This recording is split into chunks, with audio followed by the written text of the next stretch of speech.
I think this whole, oh, if you fight back against your oppressors, then you're just as bad as them kind of mentality crap is really just a way to reinforce systemic oppression and continue to keep underprivileged peoples beneath people higher in the social hierarchy who can afford to harm them. But as soon as people fight back, then the people who fight back are the ones who get in trouble.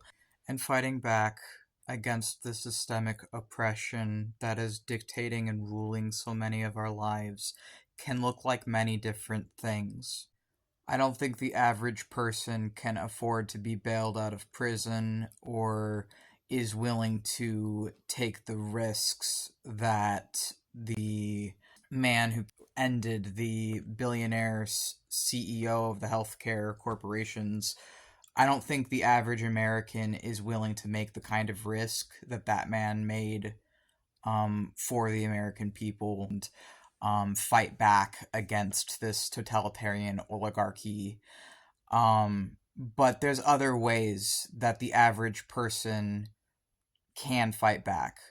Staying informed and educated about the things that affect your groups and your loved ones is one such way. Spreading awareness when and where you are able to. Fighting the microaggressions and the systemic oppression when you see it. When you see someone who is more vulnerable than you, standing up for them, saying something if you see something, continuing to boycott, continuing to be mindful of where your focus, attention, and money is going, continue to pay attention to how these various different people maintain their control over us. And although the average US citizen is not going to be willing to make the sacrifice that that man made, I think that there are steps every single one of us can take to bettering our lives, our loved ones' lives, and our community's lives. And I think a lot of it starts with looking at the problems going on in this country right now and deciding what you're going to do about it.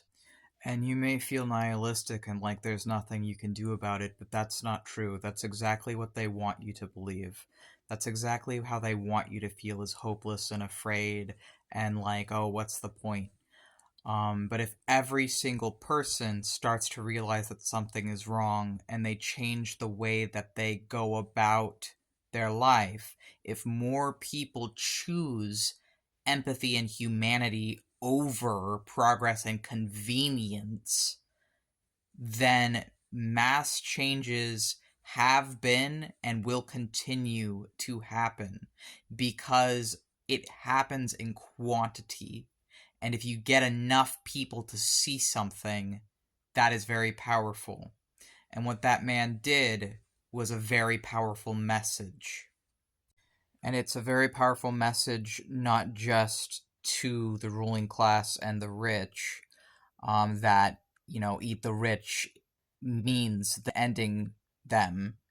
But it also is a powerful message to the American people that change is happening every single day. Change is happening all the time. And what you do on an individual level does matter because you can be a part of something bigger that is fighting against the ruling class.